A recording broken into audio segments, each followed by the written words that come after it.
Alright guys, I've just finished miking myself up with my good old Zoom H1N. Today we are not talking about the H1N, but we are talking about the Hollyland Lark Max.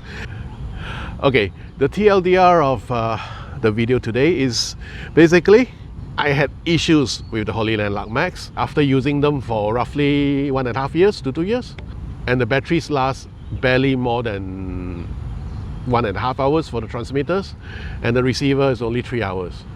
Disaster struck a couple months ago.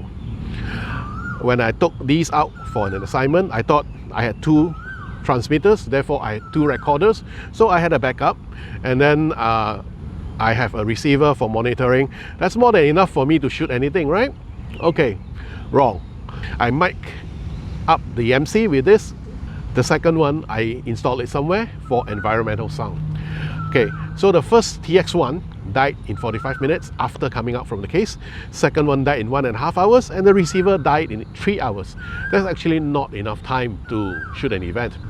Oh, you may think, batteries die, right? They're supposed to die.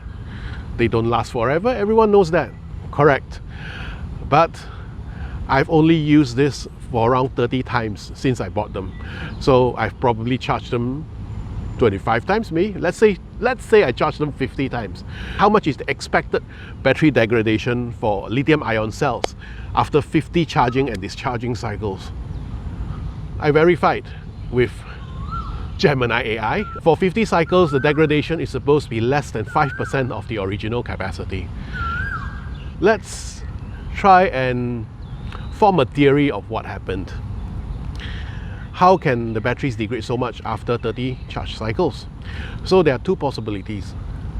The lithium-ion cells in these may be of so low quality that they degrade by more than 50% after 30 charge cycles or 50 charge cycles. That's not good, okay? Or it's actually way more than 50 charge cycles. It could be 1,000. What I suspect happened is that simply because when these devices are kept idle in the charging case, they're actually drawing quite a bit of power. So they will draw power day and night without being in use. After the power level drops, the charging case or it itself would start triggering a charging cycle. So we'll charge it back up to 100%. Not long after that, self-discharge reaches another low point, it triggers again. So it is a rather short cycle. It could be every 2 hours, it could be every 30 minutes, who knows? Nobody actually knows what happens inside the case unless you open it. That is how I think the charging cycling happened. Slowly the battery started bloating. The chemistry kind of breaks down in the lithium-ion cells, and they actually become a fire hazard. So what did I do after I encountered this during a shoot?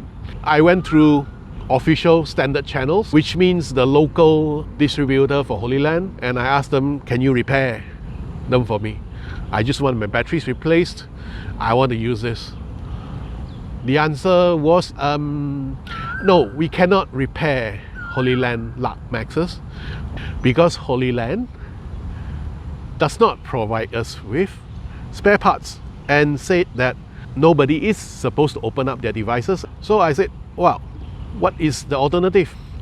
The alternative was that they would sell you replacements for these things. The price for the replacements are actually higher than retail set.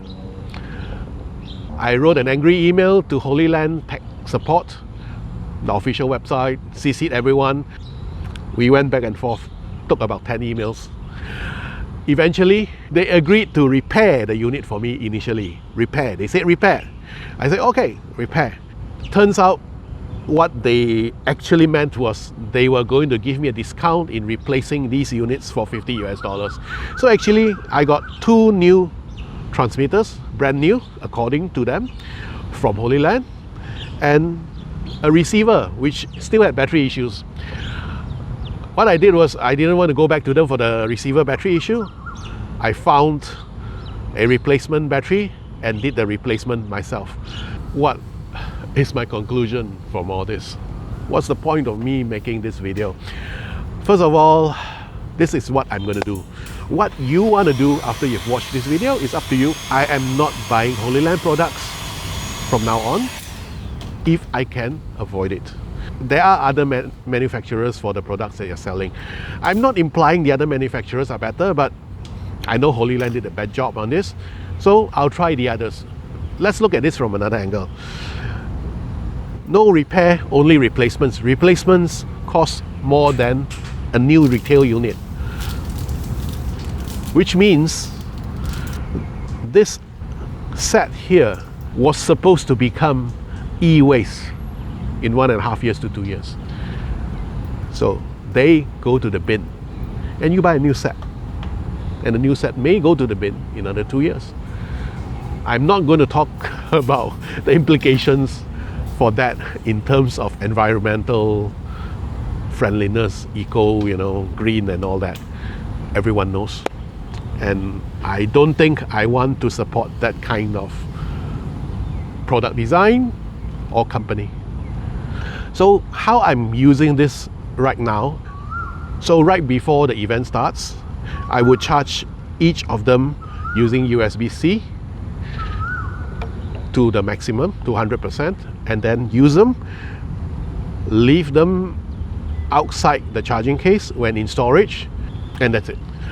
There will be a companion post in my website, blog post. You can read more about this in that. My script is 10 pages and what you're looking at is only maybe 10% of that. Please leave a comment if you have any questions and I will answer them as soon as possible.